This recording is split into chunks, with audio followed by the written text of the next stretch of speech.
নদী গাঁও গিলিছে, নেতাই প্ৰতিশ্ৰুতি গিলিছে, চৰকাৰে ফাইল কাগজপত্ৰ গিলিছে আৰু ৰাইজে কেৱল কান্দিবলগীয়া হৈছে। এয়া কথা চহকী বিধায়ক সুশান্ত বৰগোহাঁই সমষ্টিৰ দিহিঙৰ ভয়াৱহ গৰাখহনীয়াত দিহিং কলঘৰ ডুবিছে। জনপ্ৰতিনিধিৰ নিৰ্লিপ্ততাই গাঁও উটুৱাই নিলে। হয়, ৰাইজে ঠিকেই শুনিছে। ৯৫ নং ডিমৌ বিধানসভা সমষ্টিৰ অন্তৰ্গত নেতাই পুখুৰী মৌজাৰ দিহিং কলঘৰ গাঁৱত দিহিং নদীয়ে এতিয়া ভয়ংকৰ গৰাখহনীয়া ধৰা আৰম্ভ কৰিছে। বৃহত্তৰ দিহিংমুখ অঞ্চলত ব্ৰহ্মপুত্ৰ আৰু দিহিঙৰ সংগমস্থলীৰ কাষতে থকা দিহিং কলঘৰ গাঁও আজি দিহিং নদীৰ আক্ৰোশত হেৰাই যাবলৈ ধৰিছে। বিগত কেইদিনমান ধৰি হোৱা মুষলধাৰ বৰষুণে দিহিং নদীৰ পানী উফন্দি উঠিছে। পানীয়ে ভেটি ভূমি পথ ঘাট নিমিষতে গিলি পেলাইছে। গাঁওবাসীৰ যাতায়াত পথ যি আছিল, গাঁৱৰ জীয়াই থকাৰ এটাই আশা, এতিয়া নদীৰ বুকুত বিলীন। যান বাহন চলা দূৰৰে কথা, মানুহেও হাঁহি হাঁহি পানীত সাঁতুৰি ঘৰ পালেহে ভাগ্য, নহলে হাওৰি হৈ পানীত উটি থাকিব লগা অৱস্থা। বাৰিষাৰ আৰম্ভণিতে দিহিং কলঘৰ গাঁও মানুহৰ ওপৰত থকা এই ভয়াৱহ বিপদত সকলোবোৰ জীৱন মৰণৰ সংগ্ৰামত নামিব লগা হৈছে। নদীখনৰ উগ্ৰ ৰূপ ধাৰণ কৰা হওঁতে গাঁওখনৰ মাটিকালি ওচন কৰি লাহে লাহে গিলি আহিবলৈ ধৰিছে। য'ত কালি শিশুৰ হাঁহি বিৰিঙি আছিল, আজিৰ দিনত সেই ঠাইত পানীৰ তলত হেৰাই গৈছে। বছৰে বছৰে দিহিং কলঘৰে বতাহ, বৰষুণ আৰু খহনীয়াৰ বিৰুদ্ধে নিজৰ ভাগ্য লৈ সংগ্ৰাম কৰি আহিছে। বহু পৰিয়াল ইতিমধ্যে নিজৰ ভেটি ভূমি এৰি অনিশ্চিত আশ্ৰয় বিচাৰি পলাই গৈছে। যিসকল দুখীয়া পৰিয়াল গাঁৱতে কোনোমতে অকণমান আশা লৈ হেঁপাহেৰে জীয়াই থাকিব খুজিছে, তেওঁলোকৰ বাবে অহা দিন হ'ব এক দুঃস্বপ্ন। গাঁওবাসীয়ে বছৰে বছৰে জলসম্পদ বিভাগ আৰু জনপ্ৰতিনিধিসকলে বাৰম্বাৰ কৰি আহিছে পদক্ষেপ গ্ৰহণ কৰি গাঁওবাসীক বচাওক বুলি, কিন্তু তাৰ ফলাফল শাসকীয় বিধায়কৰ কেৱল ফাইল কাগজত আবদ্ধ, সভা সমিতিৰ ছবি উঠোৱা আৰু মিছা প্ৰতিশ্ৰুতি আশ্বাসৰ বন্যা। গাঁওবাসীৰ চকুৰ অশ্ৰু শাসকীয় বিধায়ক আৰু চৰকাৰী নিৰ্লিপ্ততাৰ বৰষুণত উটি যাবলৈ ধৰিছে। নিৰ্বাচনৰ সময়ত দৌৰি দৌৰি ভোট বিচৰা বিধায়ক নেতা পালি নেতাবৰ্গৰ এতিয়া গাঁওখনৰ নামো মনত নাই চাগে। গাঁওখনৰ অস্তিত্ব সংকটত থাকিলেও তেওঁলোকৰ বাবে চকুত পানী নাই। চৰকাৰী স্তৰত শাসকীয় বিধায়কৰ বাৰিষা পূৰ্বে পন্থা ব্যৱস্থা নদী সংৰক্ষণৰ নামত কাগজত প্ৰকল্প দেখি শুনি থাকিব, বাস্তৱতে গাঁৱলৈ মাত্ৰ আশ্বাস আৰু আশাৰে এখন মিঠা ছবিহে আহে। দিহিং কলঘৰ হৈছে অসমৰ উন্নয়ন নীতিৰ এটি নিৰ্জন সাক্ষী, প্ৰতিশ্ৰুতিৰ পাহাৰ, কামৰ শূন্যতা। বৰ্তমান দিহিঙৰ ভয়ংকৰ গৰাখহনীয়াই দিহিং কলঘৰ গাঁৱৰ শতাধিক পৰিয়ালৰ জীৱন সুৰক্ষাক বিপন্ন কৰি তুলিছে। আগন্তুক দিনত যদি সঠিক ব্যৱস্থা গ্ৰহণ নকৰে, তেন্তে দিহিং কলঘৰ গাঁওখন মাত্ৰ ইতিহাসৰ এখন পাতত নাম হৈ থাকিব। স্থানীয় ৰাইজৰ বাৰম্বাৰ দাবী কৰি অহাৰ পিছতো শাসকীয় বিধায়কৰ নিৰ্লিপ্ততা আৰু চৰকাৰী ব্যৰ্থতাৰ বলি হ'বলগীয়া হৈছে গাঁওবাসীয়ে। যিসকলৰ ভোটে নেতা মন্ত্ৰীক গাদীত বহাইছে, তাৰ বিপৰীতে ৰাইজেহে আতংকময় তথা উজাগৰে দিন কটাবলগীয়া বাধ্য হৈ পৰিছে। ভুক্তভোগী ৰাইজে এই কথা উল্লেখ কৰিছে। শিৱসাগৰৰ পৰা ফৰিদ আলীৰ report, Assam north east news live.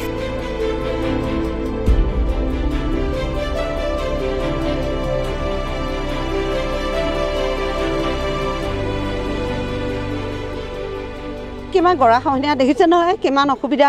আমাৰ এতিয়া ল'ৰা ছোৱালী পঢ়া অসুবিধা, গাঁৱৰ কোনো ৰাইজৰ একো সুবিধা এটা চৰকাৰৰ পৰা আমি কেতিয়াও পোৱা নাই।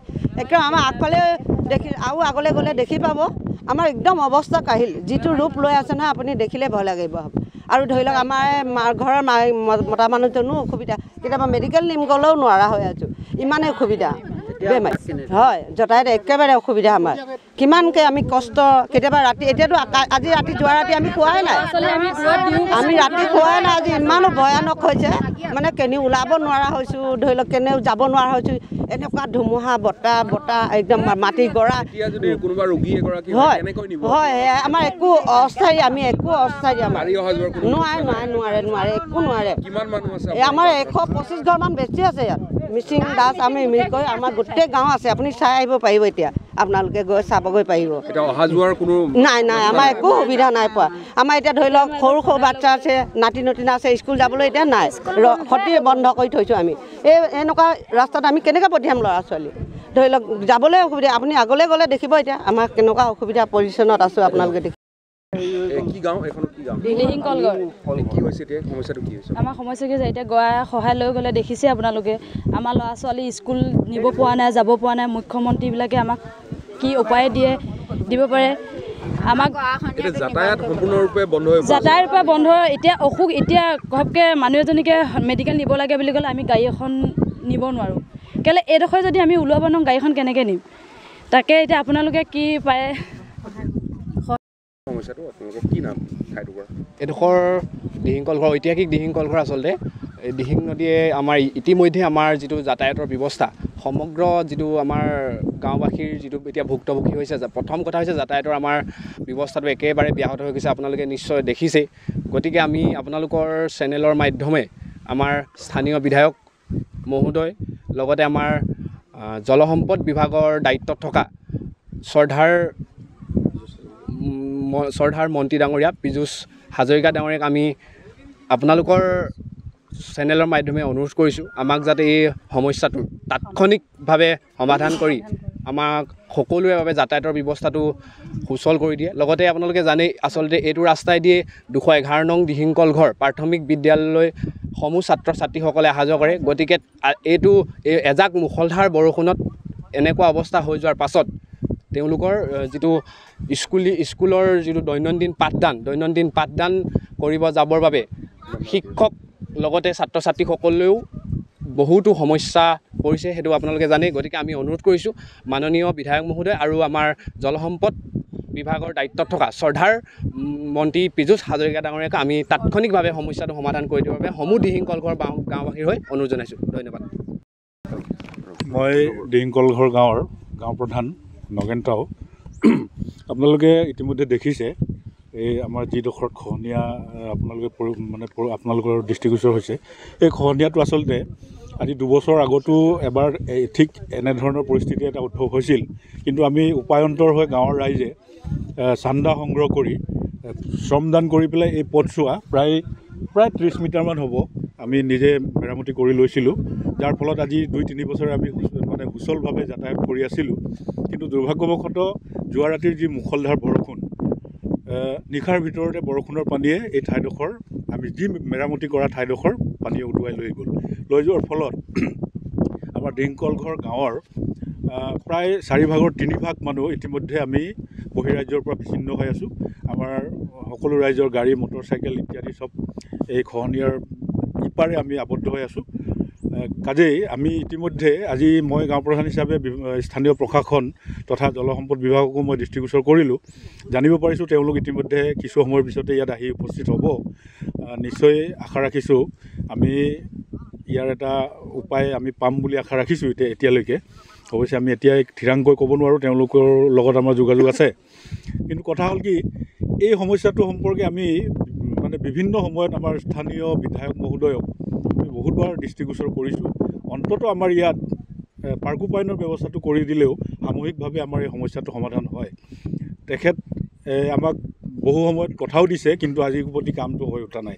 আৰু যোৱা উপনিৰ্বাচনত জলসম্পদ বিভাগৰ মন্ত্ৰী স্বয়ং আহি পেলাই তেওঁ নিজেই হাত দাঙি আঙুলি টুৱাই পেলাই কৈ গ'ল যে ইয়াত আমি ৰাইজৰ এই ব্যৱস্থাটো কৰি দিয়া হ'ব। কিন্তু আজি 2-3 বছৰ পাৰ হ'ল, আজিৰ প্ৰতি এই ব্যৱস্থা কোনো আমি দেখিবলৈ নাপালোঁ। যাৰ কাৰণে আমি আমাৰ দিহিং কলঘৰ গাঁৱৰ মানুহ ৰাইজ আজি আমি বহিৰ্জগতৰ পৰা বিচ্ছিন্ন হ'ব লগা হৈছে। ইতিমধ্যে আপোনালোকক কিছু ব্যক্তিয়ে বাইট দিছে। আমাৰ এই গাঁওখনৰ ভিতৰত এখন পুৰণিকলীয়া প্ৰাথমিক বিদ্যালয় আছে। এই বিদ্যালয়খনত গাঁৱৰ ইটো মূৰৰ পৰা কণ ছাত্ৰ ছাত্ৰীসকল অহা যোৱা কৰে বিদ্যালয়লৈ। আৰু এই অৱস্থাত মাক বাপেকে ল'ৰা ছোৱালীবিলাকক কোলাত লৈ পেলাই স্কুলত থৈ আহিব লগা অৱস্থা আজি বহু দিনৰ পৰাই চলি আছে। গতিকে আমি আপোনালোকৰ যোগেদি তেওঁলোকক দৃষ্টিগোচৰ কৰিব বিচাৰোঁ, এই সমস্যাটো যাতে তেওঁলোকে সমাধান কৰি দিয়ে, নহ'লে আমাৰ এই মানুহখিনি বহিৰ্বিশ্বৰ লগত যোগাযোগ বিচ্ছিন্ন হ'ব।